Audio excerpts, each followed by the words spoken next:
नमस्कार दोस्तों, स्वागत करते हैं आपका हमारे चैनल में। तो दोस्तों, धार्मिक और आध्यात्मिक कहानियाँ सुनने के लिए हमारे चैनल को जरूर सब्सक्राइब करें। हमारी आज की कहानी का नाम है शैलपुत्री माता की कथा। दोस्तों, सर्वप्रथम आपको शारदीय नवरात्रों की बहुत बहुत बधाई हो। माता शैलपुत्री पूर्व जन्म में देवी सती के रूप में अवतरित हुई थी। धार्मिक उपनिषद में वर्णित एक कथा के अनुसार माता शैलपुत्री ने हेमवती स्वरूप में देवताओं का गर्भ भंजन किया था।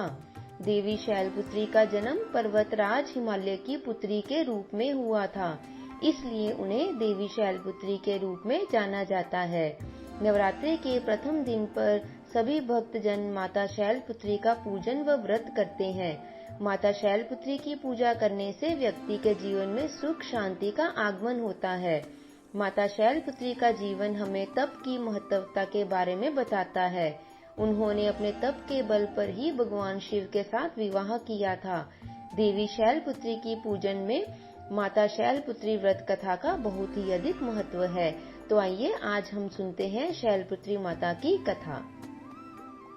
नवरात्रि के पहले दिन माँ शैलपुत्री की पूजा की जाती है। माँ का वाहन वृषभ है। माँ शैलपुत्री को हिमालय राज पर्वत की बेटी कहा जाता है। इसके पीछे एक पौराणिक कथा है। एक बार प्रजापति दक्ष ने एक बहुत बड़ा यज्ञ किया।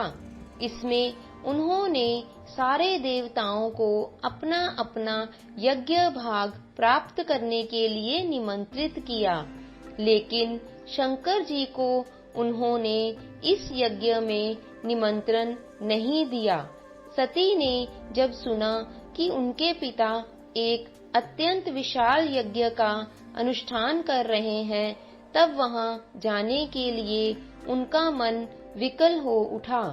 अपनी यह इच्छा उन्होंने शंकर जी को बताई। सारी बातों पर विचार करने के बाद शंकर जी ने कहा, प्रजापति दक्ष किसी कारण से हमसे नाराज हैं। अपने यज्ञ में उन्होंने सारे देवताओं को निमंत्रित किया है। उनके यज्ञ भाग भी उन्हें समर्पित किए हैं, लेकिन हमें जानबूझकर नहीं बुलाया है, कोई सूचना तक नहीं भेजी है।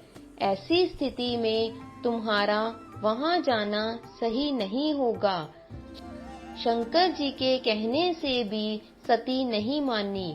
उनका प्रबल आग्रह देखकर भगवान शंकर जी ने उन्हें वहां जाने की अनुमति दे दी। सती ने पिता के घर पहुंचकर देखा कि कोई भी उनसे आदर और प्रेम से बातचीत नहीं कर रहा है।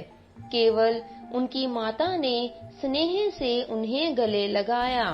बहनों की बातों में व्यंग और उपहास के भाव भरे हुए थे। परिजनों के इस व्यवहार से उनके मन को बहुत दुख पहुंचा। ये सब देखकर सती का हृदय क्षोभ, गलानी और क्रोध से संतप्त हो उठा। उन्होंने सोचा, भगवान शंकर की बात ना मानकर यहाँ आकर मैंने बहुत बड़ी गलती की है। वह अपने पति भगवान शंकर के इस अपमान को सहन नहीं कर सकी। उन्होंने अपने उस रूप को उसी क्षण वहीं योगाग्नि द्वारा जलाकर भस्म कर दिया।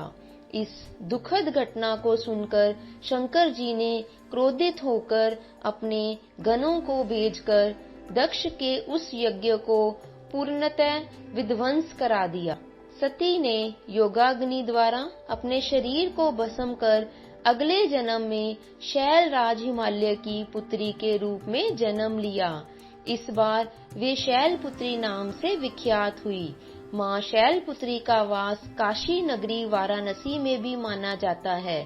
वहाँ शैलपुत्री का एक बेहद प्राचीन मंदिर है, जिसके बारे में मान्यता है कि यहाँ पर माँ शैलपुत्री के सिर्फ दर्शन करने से ही भक्तजनों की सभी मुरादें पूरी हो जाती हैं। कहा तो ये भी जाता है कि नवरात्रि के पहले दिन प्रतिपदा जो भी भक्त माँ शैलपुत्री के दर्शन करता उसके सारे वैवाहिक जीवन के कष्ट दूर हो जाते हैं। चूंकि माँ शैलपुत्री का वाहन वृषभ है, इसलिए माँ शैलपुत्री को वृषारूढ़ा भी कहा जाता है। इनके बाएं हाथ में कमल और दाएं हाथ में हमेशा ही त्रिशूल रहता है। तो बोलो शैलपुत्री महारानी की जय हो। तो दोस्तों, आज इस पावन दिन पर आओ हम माता शैलपुत्री जी को याद करें। जय हो महारानी जी की, जय हो शैलपुत्री माता जी की, जय जयकार शैलपुत्री माता जी की।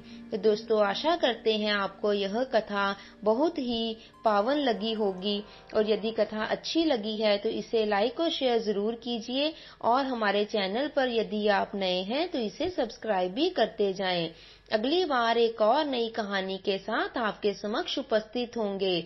माता रानी के शारदीय नवरात्रों की आपको बहुत बहुत बधाई हो। ये अपना ध्यान रखें, स्वस्थ रहें, खुश रहें और खुशियां बांटें। कहानी को अंत तक देखने और सुनने के लिए आपका बहुत बहुत धन्यवाद।